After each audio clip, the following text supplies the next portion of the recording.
Salam hörmətli izləyicilər, xoş gördük sizləri Sahlənin Mətbəxi kanalında. Əziz izləyicilər, bugün biz gözəl bir, belə deyərdim, tez başa gələn bir qalyan altı mı deyim və yaxud yəni süzmə şüyüddür bu.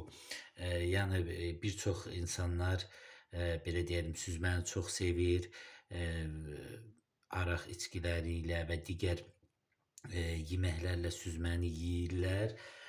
Burada isə əziz izləyicilər çox gözəl bir qeyri-adi belə deyərdim hazırlama olacaqdır. Yəni bu süzmə gözəl belə deyərdim yay aylarında xüsusən insanlarda iştahı olmayanda bu süzmədən hazırlayıb belə deyərdim çörəklə yeyə bilər. Bunun üçün bizə nələr lazım olacaqdır? Bunun üçün bax belə şüyüddür, yəni biraz şüyüd gedir, süzmədir, duz və biraz da su lazım olacaq. Bunu hazırlayaq və bunun siz çörəklə yay aylarında o iştah olmayanda belə deyərdim yeyə bilərsiniz də, yəni. Çox adam eləcə süzmə yeyir, yəni buna şüyüd qatanda daha da gözəl olur. Bax, deməli şüyüdümüzü bax bu şəkildə xırda-xırda doğrayırıq. Çalışıb xırda-xırda doğramaq lazımdır ki, belə deyək, içində içsin.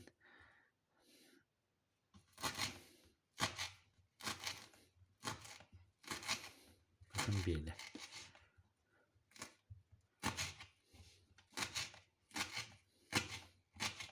Şüyüd buna xüsusi tam verir və həmçinin də belə deyərdim, xeyirli bir qalyan altı mı deyək, yemək mi deyək, yəni yay aylarında xüsusən yeyilir bu.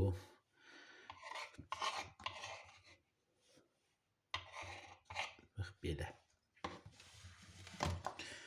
Yekə hissələrini çox qoymuruq, ancaq balaca. Deməli, beləcə doğradıq, üzərinə zövqə uyğun biraz duz səpirik və biraz da su. Və yaxşıca qarışdırırıq. İnandırım sizi çox gözəl.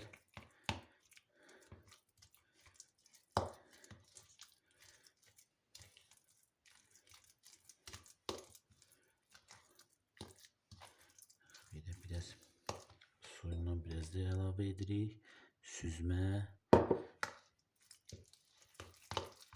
Belə deyərdim. Ərisin sanki.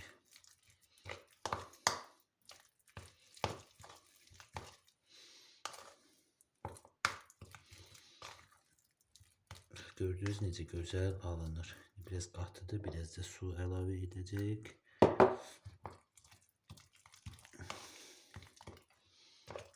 Yəni indi restoranlara da gedəndə görürsüz, belə süzmə olur.